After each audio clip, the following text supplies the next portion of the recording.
देखिए, बड़ी खबर आई है शिवपुरी से, जहां पर 57 करोड़ का भ्रष्टाचार से जुड़ा हुआ मामला सामने आया है। जी हां, नगर पालिका अध्यक्ष पर कार्रवाई लगभग तय मानी जा रही है। अध्यक्ष गायत्री शर्मा को पद से हटाया जा सकता है। कलेक्टर की जांच में सही पाए गए भ्रष्टाचार के आरोप, तो पार्षदों ने नगर पालिका अध्यक्ष पर भ्रष्टाचार का आरोप लगाया था, तो 18 पार्षदों ने अपने पद से इस्तीफा दिया था। भ्रष्टाचार के आरोप में वर्तमान सीएमओ सहित 2 पूर्व सीएमओ भी निलंबित किए गए हैं और अब माना जा रहा है कि नगर पालिका अध्यक्ष गायत्री शर्मा को भी पद से हटाया जा सकता है। और कलेक्टर की जांच में क्योंकि जो आरोप भ्रष्टाचार के लगाए जा रहे थे वो सही पाए गए हैं। ऐसे में बड़ा सवाल ये बनता है कि आखिर जब भ्रष्टाचार के आरोप सही हैं तो और क्या क्या इन्होंने भ्रष्टाचार से जुड़े मामलों में संलिप्तता इनकी दिखाई दी है, ये तमाम बड़े सवाल हैं।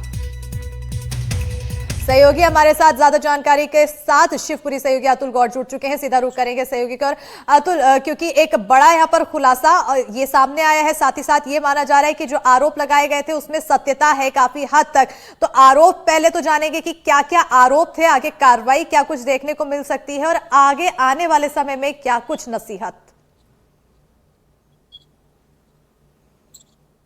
जी अस्मिता, देखिए हम ठीक उसी जगह पर हैं जो नगर पालिका शिवपुरी है और नगर पालिका शिवपुरी में अधिकारी पिछले 3 साल में बदलते रहे और घोटाले पर घोटाले होते रहे। जिस तरह से आपने पूछा कि मामला क्या है, किस तरह के आरोप हैं, तो जो नगर के पार्षद हैं 39 वार्डों के, उनमें से अधिकांश पार्षदों का ये आरोप है कि उनके वार्ड में कई काम स्वीकृत किए गए जो नगर पालिका अध्यक्ष और नगर पालिका सीएमओ ने आवंटित किए और ठेकेदार को संबंधित काम का भुगतान कर दिया। लेकिन अगर मौके पर हम जाकर के देखते हैं तो वो काम का कोई नामो निशान नहीं मिलता, या वो जो काम जिस हद तक जिस लेवल पे स्वीकृत किया गया था उससे अनुपातिक तौर पर बहुत कम देखा जाता है। तो इस तरह के जो आरोप थे कि ठेकेदार से मिलकर के नगर पालिका अध्यक्ष और नगर पालिका के सीएमओ ने मिलकर के भुगतान ठेकेदार को कर दिया और कहीं ना कहीं इस घोटाले को अंजाम दे दिया, जिसकी रकम हाल फिलहाल 57 करोड़ रुपए सामने आई है।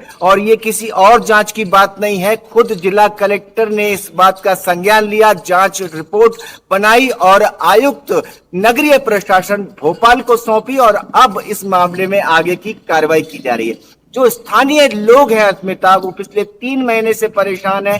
कहीं ना कहीं सिवाय भ्रष्टाचार की बातों के अलावा उनको खुद सुनने नहीं मिल रहा और खास तौर से विकास कार्य प्रभावित हो रहे हैं। हमारे साथ कुछ स्थानीय लोग भी हैं, उनसे बात करेंगे। नगर पालिका में लगातार भ्रष्टाचार की बात सुन रहे हैं, क्या आपके क्षेत्र में विकास हो पा रहा है?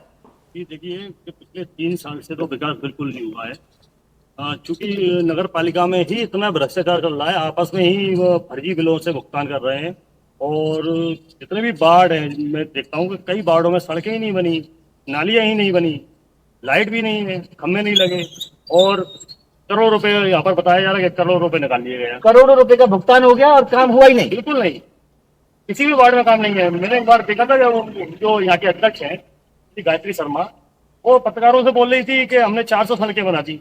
अब 400 सड़कें बना दी तो कहाँ है सड़कें? गली गली में जाके देखो, हालत खराब है, लोगों का निकलना मुश्किल है गलियों में, सड़कें ही नहीं है ना। 4-5 सड़कें बनी होंगी मुश्किल से, वो भी आधी अधूरी, आधा काम हुआ आधा नहीं हुआ, तो लोग फिर भी परेशान है। तो आपको क्या लगता है कि जो ये 3 सीएमओ के ऊपर कार्रवाई की गई है वो सही है और इस तरह की कार्रवाई आगे की जानी चाहिए? बिल्कुल, कमीशन खोरी का पूरा खेल यहाँ चला है। कोई भी सीएमओ आया हो, बिना कमीशन के काम ही नहीं हुआ। और कमीशन किससे दिया?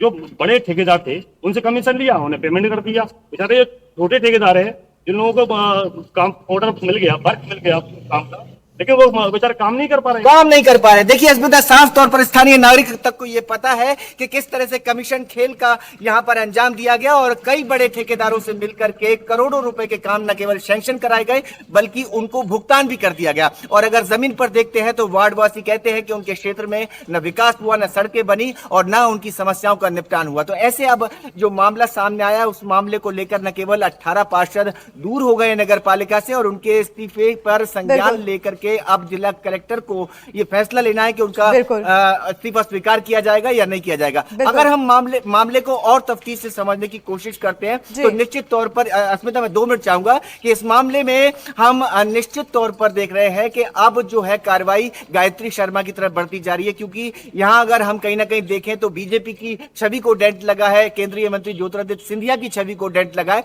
और इन दोनों की छवि को जिस तरह से डेंट लगा है, भ्रष्टाचार के बड़े आरोप लगे हैं, 57 करोड़ रुपए जैसा घोटाला सामने आया है, तो निश्चित तौर पर गायत्री शर्मा जो अध्यक्ष है नगर पालिका की, उनके खिलाफ अब कार्रवाई की जाएगी और निश्चित तौर पर एक प्रणाली है, एक पद्धति है, उसके तहत आगे की कार्रवाई सुनिश्चित की जाएगी। जी बिल्कुल अतुल जी, जिस तरह से आपने बात बताई कि एक डेंट है वो भी मिटाने की कोशिश की जाएगी, और साथ ही साथ जिस तरह से विकास कार्य रुक रहे हैं भ्रष्टाचार के चलते, अब उसमें गति देने के तहत ये कार्रवाई काफी ज्यादा अहम हो जाती है, और इस कार्रवाई के साथ ही साथ संदेश आने वाले समय में लोगों को पता चलेगा कि अगर भ्रष्टाचार किया जाता है तो वो सहा नहीं जाएगा। और अब यहाँ पर देखना होगा कि कार्रवाई और क्या कुछ होती है, निलंबन के अलावा जो 18 पार्षद हैं उनका इस्तीफा स्वीकार होता है या नहीं, ये तमाम चीजों पर नजर बनी रहेगी। बहुत शुक्रिया अतुल जी तमाम जानकारी देने के लिए।